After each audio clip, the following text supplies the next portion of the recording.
Hello and welcome back to this new edition of our lectures.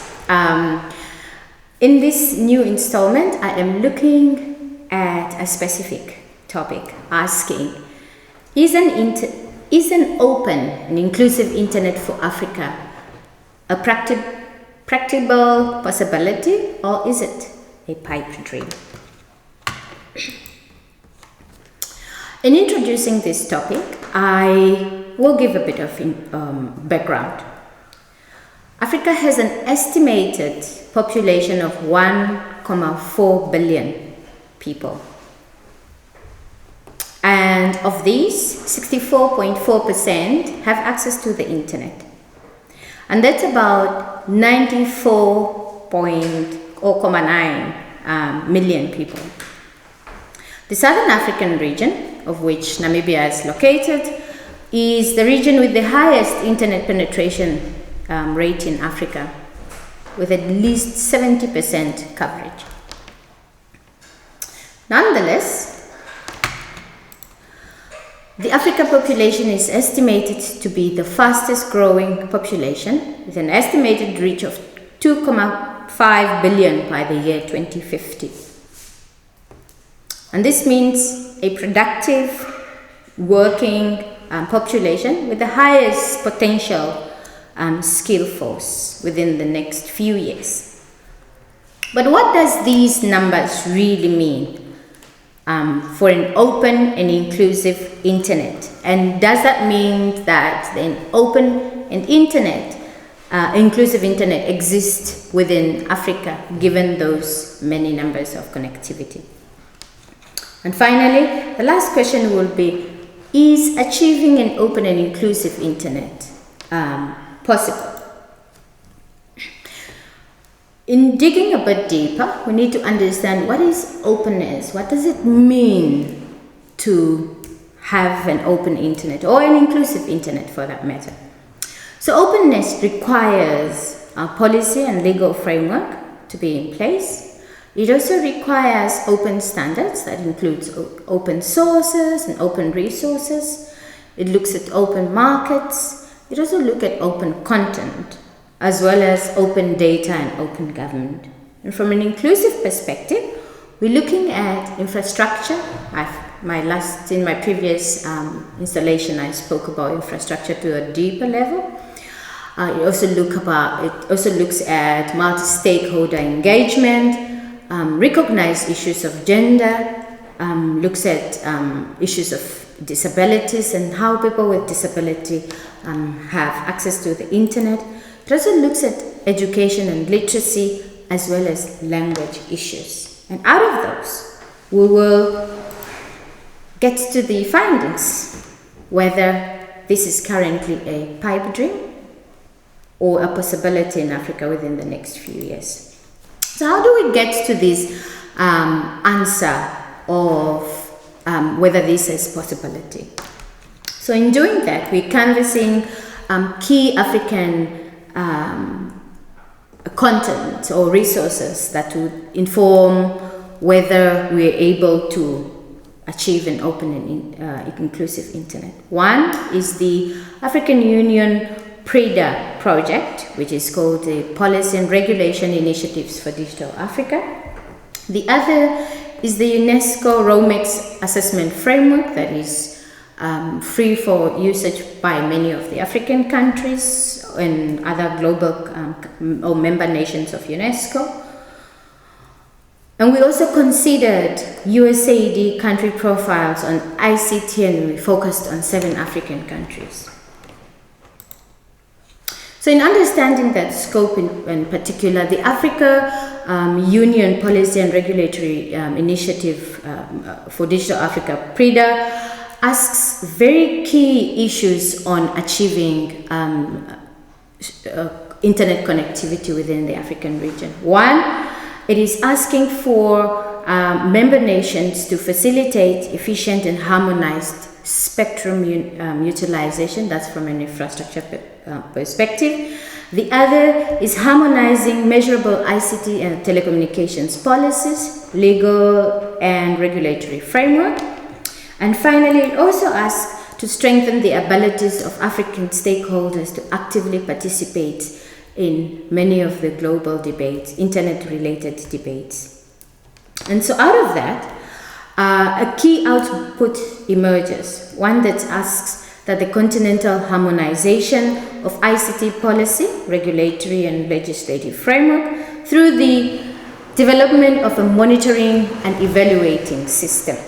Because even in the presence of the many legal frameworks and regulations, monitoring and evaluation remains key. Obviously, the Africa Digital Transformation Strategy puts forward a number of recommendations, and in our conclusion and recommendations, this will feature. I've mentioned earlier that this assessment focuses on 7 African countries, and with openness and inclusivity, we see a clear interchange of media freedom, access to information, which is very, very key in connecting people, but also key tenets of freedom of expression for the media and for the citizens. So the 7 countries that we considered were Kenya, Benin, Senegal, Tanzania, Namibia, Zambia, and Mauritius. So in answering the question of openness from an open market and open content perspective, key questions are asked, or key questions are considered. So number 1 would be government's provision and encouragement of access to and facilitation of public and publicly funded information. And out of this, we found out that many of the African countries has what we call open data frameworks or open data regulations that allows the public or the media to find publicly available information for coverage and for consumption in order to make informed decision. The next is a requirement that asks if government requires, for instance, internet service providers to manage network traffic in a way that is transparent, that is impartial, and that is neutral, and without discrimination against particular types of content and content from particular sources. As we know, the internet in general is carries content that is determined from by the language of which platforms or websites are coming from, for instance. So that indicator looks at that. So in answering that question, many of the 7 countries that we've considered ranked very low in this category. The other is an ask or an interrogation that looks at whether countries have restrictions for virtual private networks. We know that media officials, activists, journalists, human rights defenders are most likely to be surveilled by state or by state apparatus, but also oppositions with governing political parties, for instance. And out of that, we found out that out of the 7 countries that we have assessed, actually these countries do not have, or to a largest extent, do not have regulations that bans the uses of VPNs. So within the African continent, we know that there's already some of the countries that bans usage of specific social media networks, for instance, and that goes into the turf of openness and inclusivity of usage of the internet. Furthermore, another indicator that we considered is, can individuals and organizations use and share data that has been made public? This bears across many of the countries that is encouraged from a regulation point of view, but also in practice. And whether governments, departments, or local government agencies have websites which are available in all official languages through major websites this is a key, one of the key indicators that ranked very low, and that many of the websites within the 7 countries of focus did not have websites or government websites in different language other than the ones, the traditional national official languages. And on open data in particular, there was an indicator that is asking for whether stakeholders have a positive impact or believes that the internet has a positive impact on sustainable development. And many of these countries have a higher ranking in that case. So moving on and understanding open standard, in addition, we assessed these 7 countries in understanding if there's independent regulation markets, communication markets, and understanding or undertaken accordance with international norms and standards. And actually all the 7 countries have these regulators in place, and they are in charge of regulating markets, just amongst others. Furthermore, another key consideration that we looked at is finding out if there is independent management of domain name system. These also sort of scored very high across all of the 6 countries, except one of the country, which is Namibia, where the domain name is in the private hand of a private entity in comparison to the other 6 countries, where the domain name is owned through public means and brings public benefits to the citizens. There's also, we also looked at issues of competition or effective competition with communications access to networks. We also looked at the ability of internet users to choose between diverse internet service providers, including domain name registrars, ISPs, and online service, because by having that in diversity offers the public opportunities of choices, but that also have clear positive benefits to the public in terms of prices, for instance, because competition drives down prices. Issues of internet exchange points, which really are infrastructures that helps the traffic of the internet to run locally at a very cheaper price, also were looked at. So that is on openness and how openness is featured, or openness that's on openness and how openness is featured and how openness can be measured by this country, within these countries, and hopefully with what we have demonstrated or what we have indicated earlier, it will give us an answer in terms of openness. So moving on, inclusivity. Inclusivity really looks at how policies within countries are conducted or are formulated, who gets to have a go within the rooms, who has a voice within the rooms. But also inclusivity looks at gender and how women are empowered, for instance, through the usage of the internet. In one of my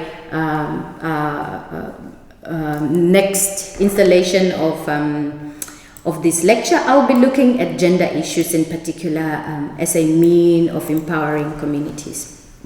The other is disability, where we consider that largely and to ensure inclusivity for all, African nations or African governments could consider to ensure that people living with disabilities are able to afford technological materials, be it your handsets or software, at an affordable rate, but also looking at education which considers language and culture as key, as part of inclusivity. And given those narratives that I've mentioned, for instance, that Africa is so diverse, there's thousands of local languages, and those languages are not what we find onto the internet. So overall, we analyzed some policy challenges, and we highlight that in the development of an open and inclusive internet in Africa, policy is very key. And from that, we found out that there's no comprehensive laws that promote human rights online. In fact, with all the 7 countries that we've considered, none of the constitution recognizes that human rights that are accorded via normal physical laws is not recognized online. It could be an absence of constitutional reform or revision, but that is a fact. The other is that there is lack of legal and regulatory framework that considers civil society, for instance, and the media as a potential innovator in the same vein as business and academia. That the regulatory and the legal framework faces constraints that discourages investment and innovation using all available technologies, and that there is also silos in the policy making process. So inclusivity lacks in the policy making process. So in terms of open standards, there's missed opportunities within the free of use softwares, for instance, that are not clearly indicated by policies within the African continent and not recognized. However, usage is prominent. The extent of local input in the development of internet protocols and standards being implemented within these countries unknown, and at a time regressive licensing framework for communities for local networks and provision of internet access. Furthermore, also on open standard is the issue of sufficient and effective competition in communication access networks to protect consumer interest. In regards to open content, we're finding out that many of the government lacks the provision to encourage access and facilitate the sharing of public and publicly funded information. The government are silent in requiring, or rather government silence and requires internet service providers to manage networks, to manage network traffic in a transparent, impartial, neutral, and manners without discriminating against particular types of content and content from particular sources. We have seen, particular at events such as elections, many of the African governments, particularly those of authoritarian sort of approach, would rather shut down the internet when different narratives are being shared, but also as a means of controlling evidence that could be picked up of irregularities within those countries. Moving on to open data and open government, and also very, very related to open content. Government departments, we're finding out that government department and local government agency websites are unavailable or are inaccessible in languages and through all major browsers. That the public faces inability to use or share publicly available data because it is provided in a format that is not reusable and cannot stimulate innovation, amongst others. That also that there's a lack of open data sources for stakeholders to use for positive impact and sustainable development. And in relation to the regulatory policy and legal framework for equity to ensure equitable and access to the internet, these are some of the recommendations that we put forward. that there's a need to prioritize technology-related laws, such as the data protection and privacy laws, to be for users of the internet, to ensure that their protection and their safety in using the internet, to empower themselves, to air their views, to hold the public accountable, and for media freedom and to enable media freedom. That there is also specific regulations for protecting special interest communities such as journalists, women, people with disability, human rights defenders are largely missing. The laws and the policies would rather be blind and silent in the protecting of these communities, even though they should be enjoying priority to make sure that they are not surveilled and they are protected. That the legitimate authorities needs to be in place to inform compliance against data offenders. In many of the African countries, we're seeing data public data being stolen from government entities, from private entities, amongst others, and these institutions are not held accountable largely because there's absolutely no laws. The other would be because there are no institutions empowered enough to deal with the governance of data. Access to information laws are also largely missing. When they are present, they are not fully operationalized to protect users, to empower the users of information, to hold government in asking and requesting information that is needed, but also to empower the media in accessing information that they need for informing their public. The issues of open data laws and regulations are missing largely within the African continent, and that can be improved, particularly as the governments within Africa, in particular the 7 African countries, are signatories to international laws, and they're asking for governments to be open and to be regulating data in a way that is transparent. So as I round up, I want to situate everybody's role or different stakeholders' roles in ensuring that an open and inclusive internet exists within the African framework, and that it can be of benefit to the public, to the media, and to the citizens in general.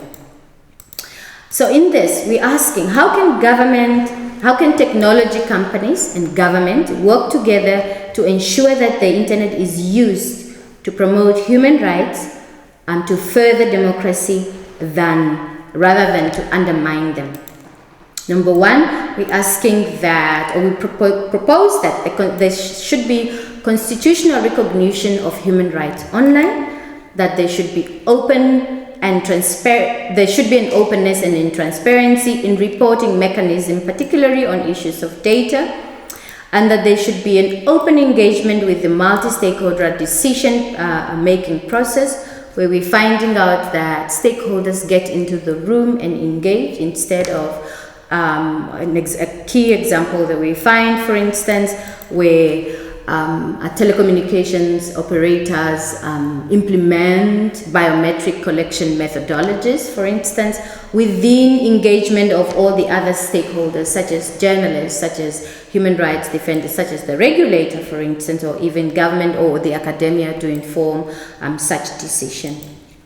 But there's also a need to refrain from digital surveillance, particularly by states, but also state operators.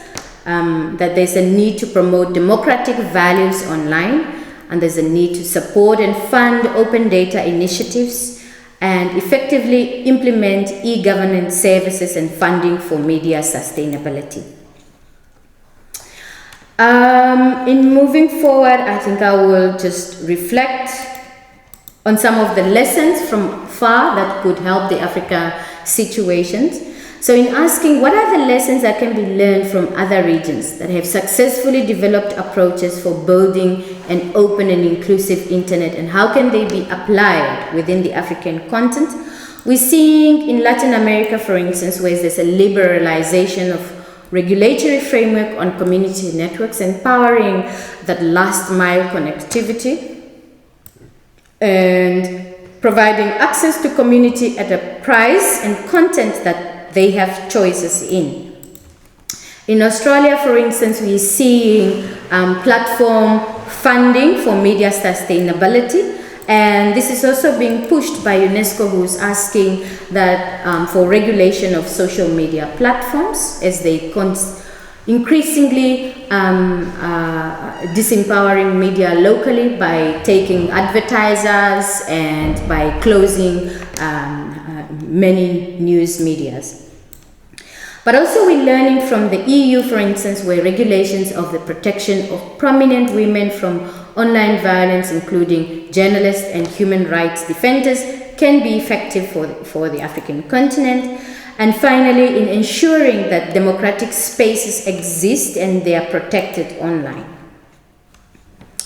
The African Commission for Human Rights, for Human and People's Rights Declaration on the Principles of Freedom of Expression and Access to Information in Africa tells us or guides us that there's a need to localize and integrating of local laws and reviewed versions constantly. There's a need for building strong networks to ensure strong advocacy, and there's a need to integrate in curriculars issues of freedom of expression, digital literacy, and there's a need for mobilizing funds for advocacy at local level.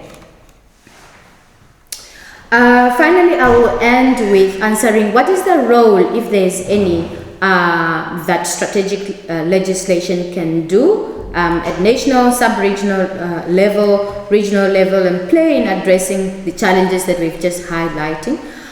We're finding out, for instance, in countries like Zimbabwe, where an internet shutdown has taken place during the previous elections, that strategic litigation worked, and against internet shutdown. There is movement to that extent, but this needs increased capacity and local engagement. And that there's also a need for regional petitioning, including at the African Union Commission level, in ensuring that freedom of expression exists and is protected online. So with that, dear viewers, I leave you with this question back to you. Given that what I have explained is an open and inclusive internet a possibility or a pipe dream in Africa? I thank you.